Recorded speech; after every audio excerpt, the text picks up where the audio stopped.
सुशांत सिंह प्रकरणात सीबीआयने closure report file केलेले आहे. कसं पाहता तुम्ही याकडे? आणि नवीन नवीन वाद होत आहे. ज्या पद्धतीने राणेंनी म्हटलंय की उद्धव ठाकरेंनी मला 2 वेळा फोन केले होते, याचं नाव घेऊ नका. कसं आहे की मी जेव्हा राज्याचा गृहमंत्री होतो त्यावेळेस 4-5 वर्षापूर्वी, मला वाटतं 20ची गोष्ट असणार, त्यावेळेस सुशांत सिंग राजपूत यांनी आत्महत्या केली. त्याचा तपास त्यावेळेस मुंबई पोलीस आणि खास करून बांद्रा पोलीस स्टेशन मधले जे डीसीपी आहेत आणि त्यांचे सर्व सहकारी हे त्या सुशांत सिंग राजपूतच्या आत्महत्येच्या केसची संपूर्ण चौकशी करत होते. आणि अतिशय चांगली चौकशी बांद्रा पोलीस स्टेशननी डीसीपी आणि त्यांच्या सहकार्याने तिथे केली. आणि त्या सुशांत सिंग त्यांनी जी आत्महत्या केली होती त्यामध्ये आपल्या रिपोर्टमध्ये मुंबई पोलिसांनी सांगितलं की सुशांत सिंग राजपूत यांनी आत्महत्या केली आहे, त्याचा कुठेही खून झाला नाही असा रिपोर्ट मुंबई पोलिसने ऑलरेडी दिला होता. पण याचं कशा पद्धतीनं राजकारण करता येईल, पुढे बिहारच्या निवडणुका होत्या, त्याच्यामुळे सुशांत सिंगच्या वडिलांना पाटण्यामध्ये बिहारमध्ये तिथे एक केस टाकायला लावली की रिया चक्रवर्ती जी फिल्म ऍक्ट्रेस होती तिने 15 कोटी रुपये सुशांत सिंगचे हडपले. अशा पद्धतीने सुशांत सिंगच्या वडिलांनी तिथे पाटण्याला तिथे FIR टाकला. आणि त्याच वेळेस आम्ही म्हणत होतो की मुंबई पोलिसांनी आणि खास करून बांद्रा पोलीस स्टेशननी अतिशय चांगली चौकशी केली होती. त्यांनी क्लिअर रिपोर्ट दिला होता की याच्यामध्ये हा 100% सुशांत सिंग राजपूत याचा सुसाईड आहे. पण त्याला बिहारच्या निवडणुका तोंडासमोर ठेवून त्यावेळेस पॉलिटिकल अँगल देण्यात आला आणि सीबीआय कडे ही केस हँडल करण्यात आली. आता 4 वर्षानंतर सीबीआयने आपला रिपोर्ट दिला, त्यांनी संपूर्ण चौकशी केली आणि चौकशी केल्यानंतर सीबीआयने सुद्धा हे सांगितलं की याच्यामध्ये काही असं घडलं नाही, त्यांनी आत्महत्या केली आहे.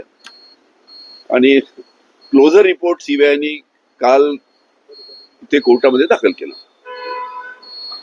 सर, प्रशांत कोरटकर यांना परिणय फुके यांनी म्हटलंय की प्रशांत कोरटकरला 3 ते 4 दिवसात पोलीस बेड्या ठोकतील. काय वाटतं तुम्हाला? अरे हेच तो लोक त्याला संरक्षण देऊन राहिलेत. त्याला संरक्षण कोण देत आहे हा सगळ्यात मोठा प्रश्न आहे. प्रशांत कोरटकर सारखा एक चिल्लर माणूस पोलिसांना गेल्या 15-20 दिवसापासून सापडत नाही. कोणाचं त्याला संरक्षण आहे? कोणाच्या संरक्षणामध्ये प्रशांत कोरटकर हा अतिशय सुरक्षित आहे? तो परदेशात पळून गेला की भारतात आहे याचं सुद्धा उत्तर त्या निमित्तानं कोणी द्यायला तयार नाही. त्याच्यामुळे प्रशांत कोरटकर ज्यांनी छत्रपती शिवाजी महाराजांचा अवमान केला अशा या प्रशांत कोरटकरला कोण वाचवत आहे?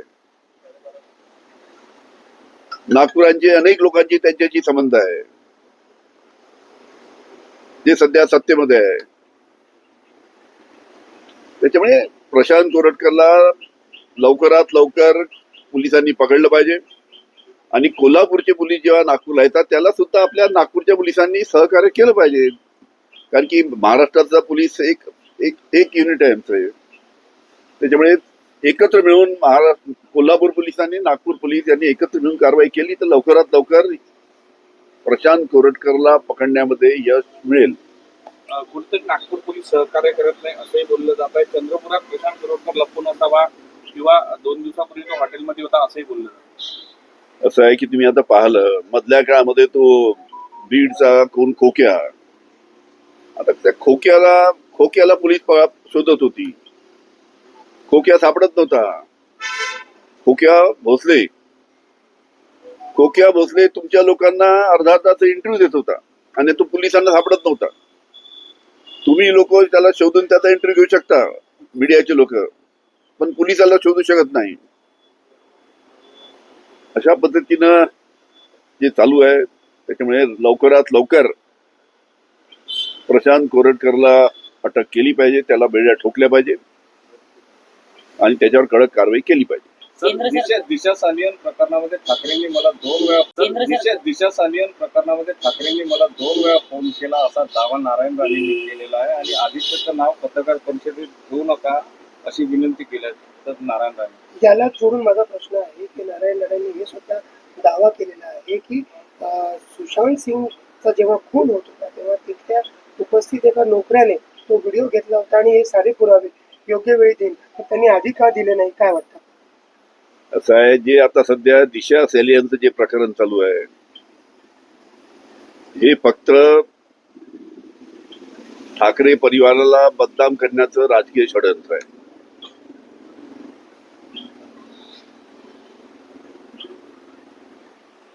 केंद्र सरकारने कांद्यावरील 20% निर्यात शुल्क कमी केला आहे, त्यामुळे मोठा दिलासा मिळेल का शेतकऱ्यांना, काय वाटतं? चांगलं आहे, केंद्र शासनाने जे निर्यात शुल्क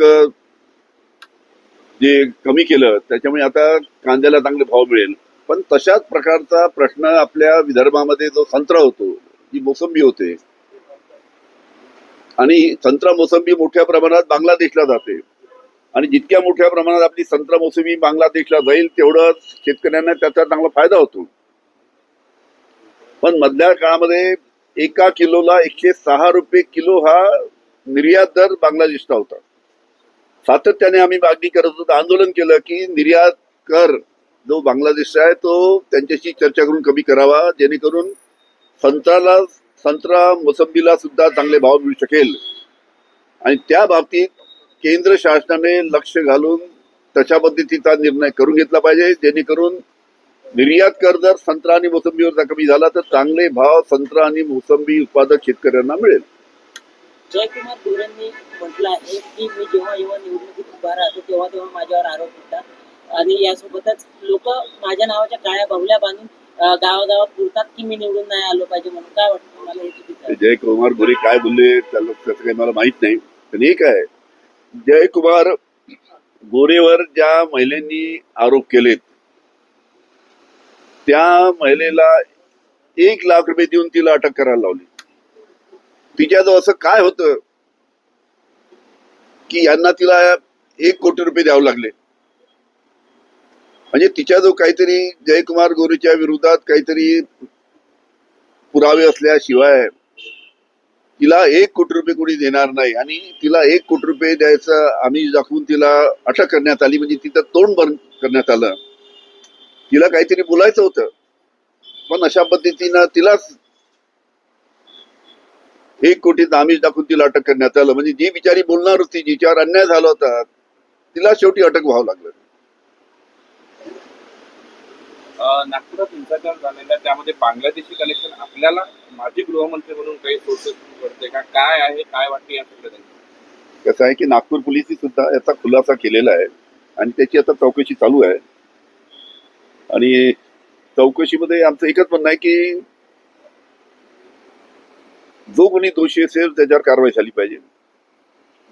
पण जे कोणी दोषी नसतील त्याच्यावर कारवाई व्हायला नको या दृष्टीनं पोलिसांनी पुढचे पावलं व्यवस्थित टाकले पाहिजे.